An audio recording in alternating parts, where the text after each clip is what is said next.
It says the 17th of May, 2026. Don't know if this is clickbait or not. We'll find out.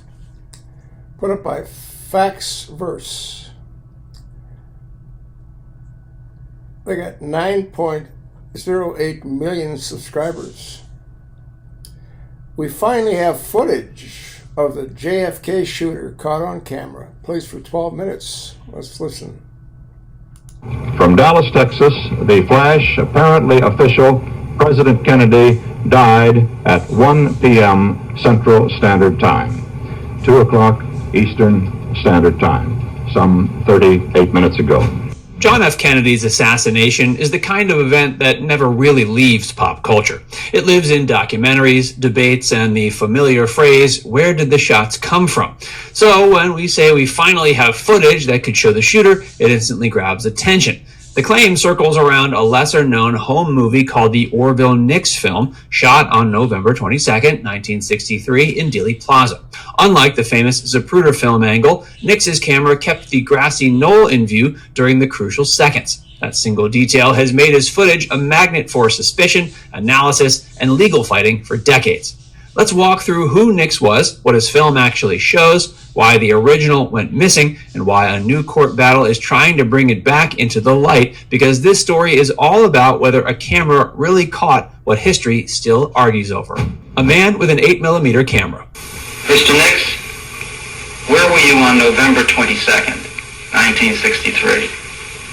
Standing on the corner of Maine and Houston. And did you take any pictures of the presidential limousine as it went through Dealey Plaza?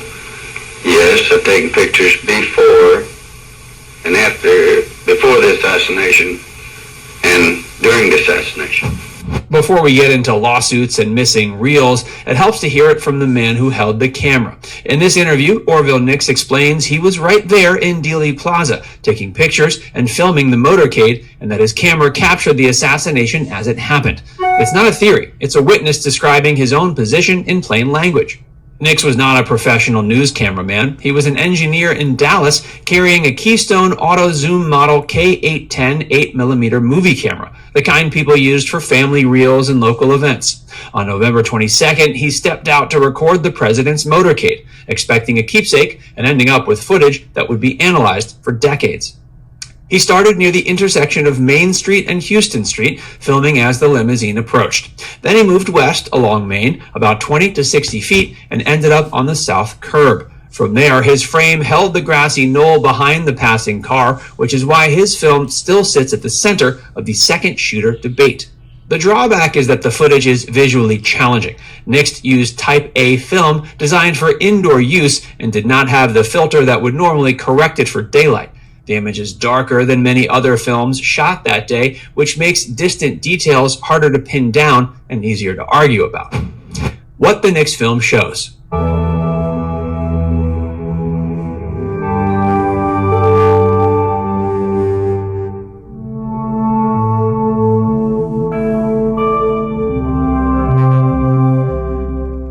As you watch the Nix film, notice what his camera keeps giving you that so many other angles do not.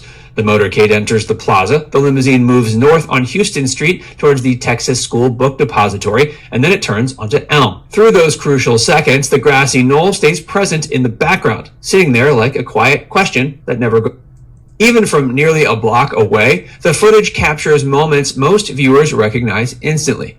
You can see Jacqueline Kennedy climbing into the trunk area, and you can see Secret Service agent Clint Hill reaching the rear of the limousine as it speeds away. You can even spot Abraham Zapruder farther back, standing on a white pedestal, which helps place this camera in the wider patchwork of footage from that day. After the limousine leaves the plaza, Nix keeps filming, and the story shifts from the car to the crowd. His camera catches bystanders running from Main toward Elm as news spreads in real time. That burst of movement is part of why this reel still matters. It's not just the moment of violence, it's the immediate aftermath as ordinary people react without any script. Then the reel takes a turn that feels almost unreal because it's so normal. Nix did not process the film immediately because he had only used about half the reel. Days later, he finished it by filming a family member at a high school football game in Fort Worth, a majorette leading the band, which is a reminder that this was a home movie film before it was historical evidence. How the footage changed hands. Did you deliver a copy of your film to the federal government? Yes, I delivered a copy of my film to the federal government about December the 1st. About a little over a week after the assassination. Yes, my film got lost in the processing plant. That last line is the spark for everything that follows. Nix is describing a problem that sounds almost ordinary on the surface, film getting lost during processing, but in this case, it's tied to one of the most scrutinized moments in American history. When he says his film got lost at the processing plant, it drops a big question into the story right away. If something went missing that early, what exactly was handled, returned, copied, or replaced as the film started moving through official channels?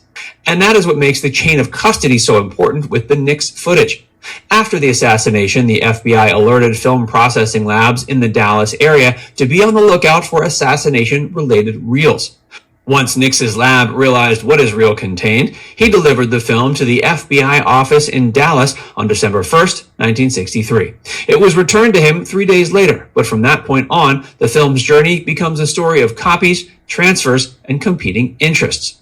Within the week, the film entered the media world. United Press International purchased the copyright for $5,000 and took possession of the original copy. Frame enlargements were distributed to news subscribers, and the footage became a licensed asset that reappeared in broadcasts and documentaries for years, which meant more duplication and more opportunities for the original to become harder to track. By 1978, the film was important enough to be examined during the work of the House Select Committee on Assassinations. Later, when UPI returned the copyright and its copies to the Nix family in 1992, the original version was missing. The family eventually assigned the film's copyright to the Dallas County Historical Foundation, which operates the 6th-floor museum at Dealey Plaza. But the original 8mm reel remained unaccounted for. And that missing reel is the center of the current legal fight. Did you think at that time that the shots came from the book depository building? No, I thought it came from a fence between the book depository and the railroad track. Does anyone else who you know, who you've spoken with, also believe that the shots came from there? Most everyone thought it came from the fence behind the book depository.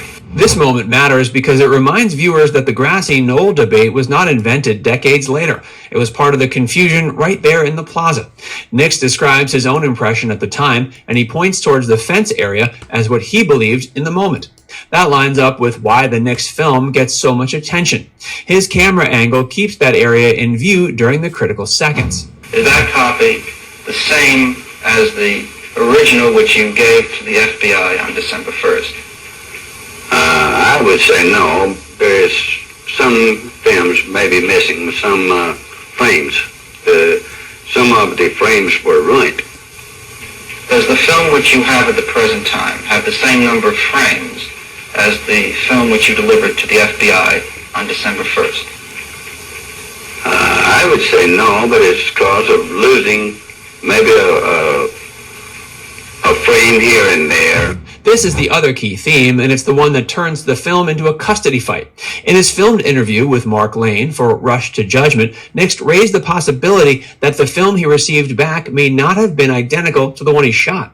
He talks about frames being ruined and losing a frame here and there, which sounds like a technical annoyance until you realize how much weight researchers put on a single frame in assassination footage.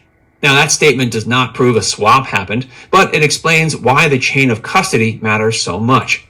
If an original exists in cleaner condition, or if certain frames appear there that do not appear in later copies, then the difference is not just quality, it becomes evidence.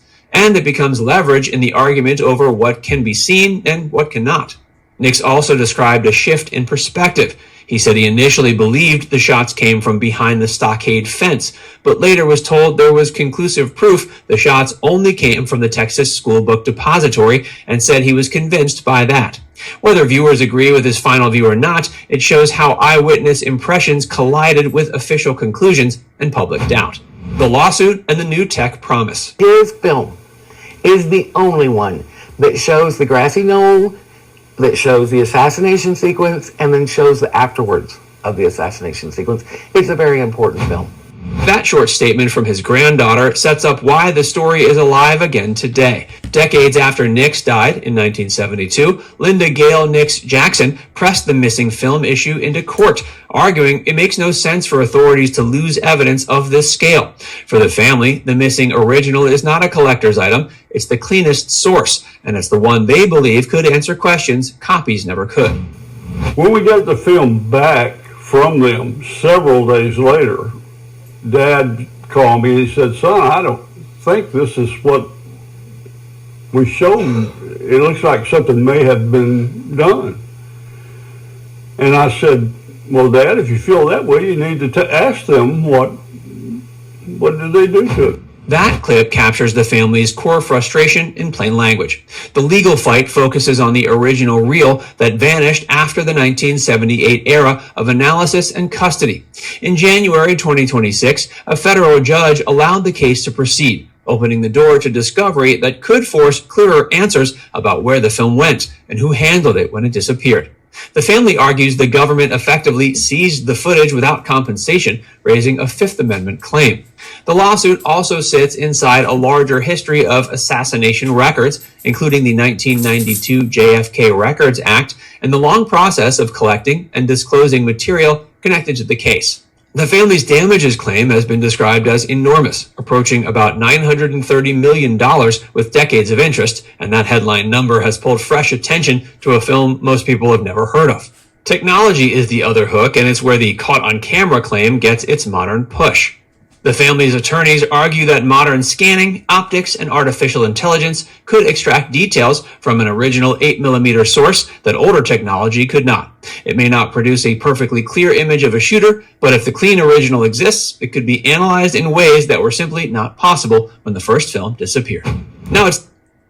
The government doesn't want this to come out because they want people to believe the bullshit that they spewed.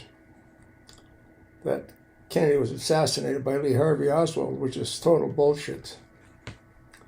There's videos of Oswald at the front door of the depository when the limousine goes by.